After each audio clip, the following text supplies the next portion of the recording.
experience on, and what is your expertise currently, what you are working on?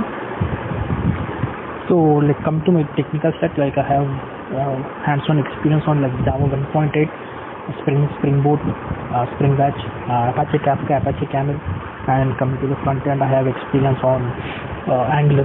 Like from the second version, I have experience from there. Right now, currently, I'm working for a client called Cigna, and being a full stack developer, like I'll be working on both the stories, like UI and backend. So we follow like microservices architecture here in the project. So this is the technical stack that I have worked on. Like coming to the DB side, like I work on like MyBatis thing. Okay. So you kind of work like a individual contributor? No, it's not individual contributor. We follow Agile. So we basically have a bunch of user stories assigned to a sprint. From there we pick up the stories and like based on the priority we work on the story. Like it is all like a interrelated thing. Like the project is like the project which I am working is like in the midway. Like there is something called upstream, there is something called downstream. Like we pull the data sometimes from the upstreams, and whatever output we generate, that goes to the downstream. So everyone has to work in hand for the smooth flow of the project. Okay. And you work as a full stack developer, right? Yes. Okay. So what will you rate yourself in Java Out of 10? I would rate 1.5. Okay. Fine. Okay. You are currently working in Java 1.8, right? Yes. So can you tell me some new features which has been introduced in Java 1.8 which were not there in till 7 or till 6? And tell me like which of the features you are actually using, because there are a lot. I'm going to say about that only, like what features we are using rather than listing out all the things. Like we are using Lambda expressions, and there is something called like default and static methods. So those two things we are using extensively. So I can see on that those are the new things. Then there are some API concurrency, API improvements are also there. But to be honest, I haven't worked on that thing. Like what improvements have been. Then there were few improvements on datetime as well. Like Jura datetime updates have been happened in 1.8. Okay. So can you give me an example of Lambda expression? Where we have used, I would say like we were building a comparator. So there we are using this Lambda expression now. With the help of Lambda expression, like lot of lines got reduced. To be honest, like within simple 2-3 lines, the entire logic can be written now. Okay, fine. Fine. Okay, can you give me an example, like what are the changes introduced in exception handling? In 1.8? Yeah, 1.7. 1.7 I know, like we are having multi-catch block now. Like the exceptions that fall under the similar category, we can have them in the OR. Like we will be having just one straight line of OR symbol, and we can catch the multiple exceptions in one catch block. Okay. That is the update that is there in the exception handling in 1.7. Okay. Fine. Can you tell me something about collections? Like what all collections are you using right now in your project? So we are using HashMap, HashSet, ArrayList, and in few scenarios we are going for concurrent HashMap also. Concurrent HashMap. Yeah. Okay. So what is the difference between HashMap and concurrent HashMap? When we are dealing with HashMap, it like the entire object gets blocked. Like so, we cannot do any other transaction. Like any other thread cannot access it. For coming to concurrent HashMap, only the segment on which the thread is acting, that is locked. The other segments are open for other threads to access. Okay.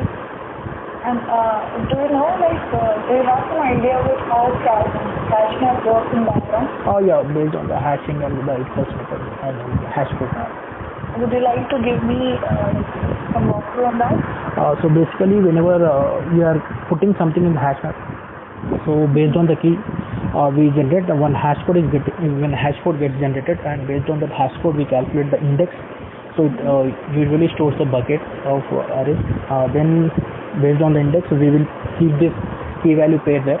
So if at all we are getting the same same hash code is getting generated for the different keys, there are high chances that this will happen. Then hash collision will happen and link will comes into the picture here.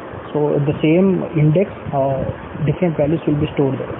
So when we do a get operation, again for the same key, the hash code will be generated, and if at all there is only one object, that will directly get retrieved from that bucket, or else if at all there are multiple objects, then the equals method comes into the picture and gets the exact object what we need.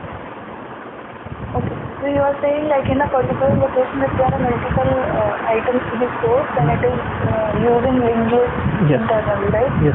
Okay, are you aware of the change in 1.8 introduced in HashMap internal working? Oh no, to be honest, no.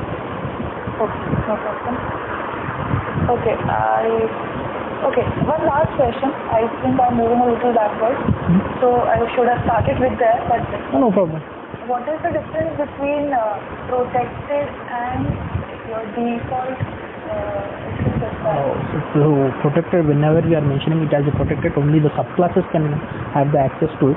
But coming to the default, the package level access will be given, like granted to the method. Okay. Okay, fine, Kranti. That's all about Java. I think I'll just ask you questions on Spring Framework, and then we are good to close the call. Okay. So you have worked on both frameworks, right? Spring MVC as well as No, Spring not Boot. Spring Boot and Spring Batch. Okay, MVC you have not worked No, on. I haven't worked.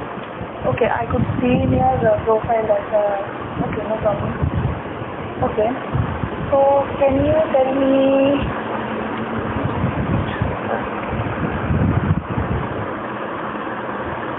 okay, can you tell me about the annotation that helps in bootstrapping the Spring Boot application? It is a Spring Boot application annotation. Would you like Basically, it is a combination of three, like a configuration. That components can enable configuration with three annotations, like sums of two Spring Boot application annotation. So the class from where we want the flow to start. So basically, the main method will be the main class will be annotated with this class with this annotation. So about that annotation, if you want any external files to load, then we have other like other annotations. With the help of those annotations, we can read some external files. Or if you want to, if you don't want something to be added to your application, then there is similar way like we can exclude those things as well. So this all should be done before that Spring Boot annotation thing. Okay. What is the method used to bootstrap the application? And the main method, normal main method. Okay. Therein, what do you specify? So there, the Spring Boot application dot run of the class name will be. Okay. So what exactly it does?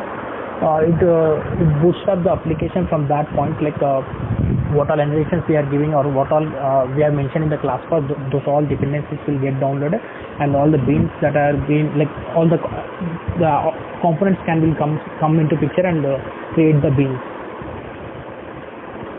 Okay. Okay.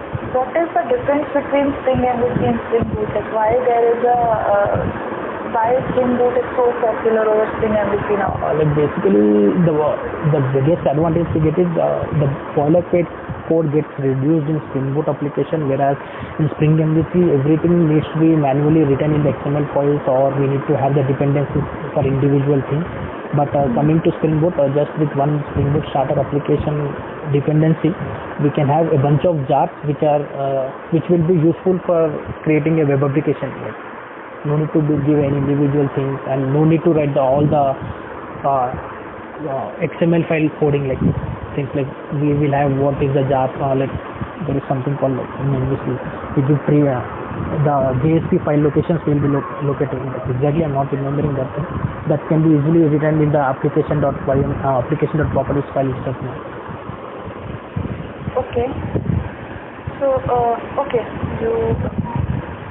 can you tell me like how application.properties file can be used in Spring application, how it is helpful, and if is it possible to create different properties files for different environments? If yes, then how? We can create different properties files for different applications. Like basically, profiling comes into picture. Like based on the profile, we can load the different properties in different environment.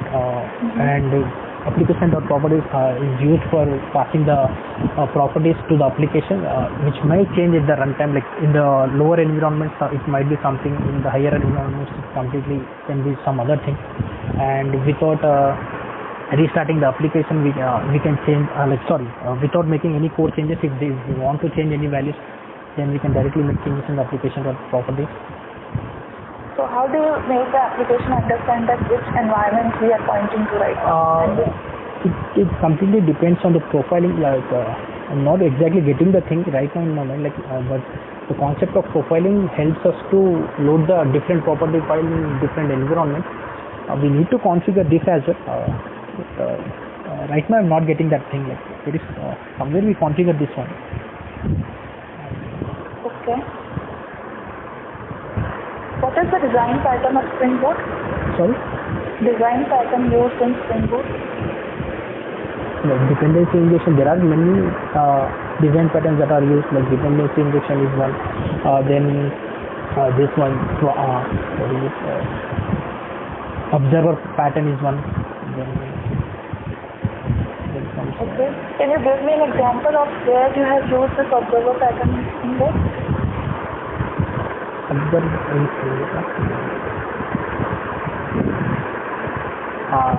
not getting exactly like where exactly and use that pattern. But, okay. Okay. No issue. Give me a minute. I'll just open your profile.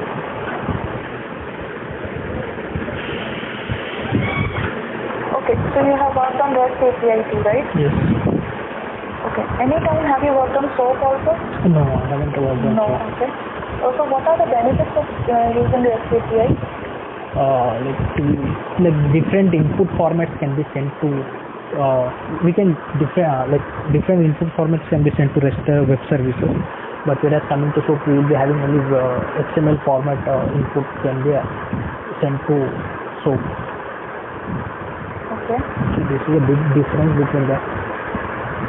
But what are the benefits? Like this is a difference I understand, and this is a big difference actually. But what are other benefits of using REST API? To be honest, it is a bit simpler compared to SOAP. And okay, okay, sorry. Yeah, carry on. We have different implementations of REST also. Using REST, Jersey. There is one Jersey implementation and there is one more RESTlet implementation. And to be honest, there are we are having few template classes using which we can. It is very easy to call one service from other service. Like if we make use of REST template, it is a easy way to communicate between different services. Okay. Okay. What is the Java library that we use to implement REST API? Java library? Yeah. Java library to Jersey implementation, but I am not aware of Java library we used. Okay, package, Jersey package, correct. I referred package as a library. Yeah, Jersey implementation we have used. That I know, what exactly the question is pointing, I am not understanding it. Something you import when you write a REST API in Java? Basically, we will be using the annotations and we will be importing the annotations, things like the REST controller or request mapping. What is the application, what it produces, what it consumes. But those annotations must also be provided by some library or I completely agree with that, but I am not hitting exactly which package from we are referring. Okay, no problem. Okay, Kranti, I think this is all from my end. So I'll pass on the feedback to my. Hello.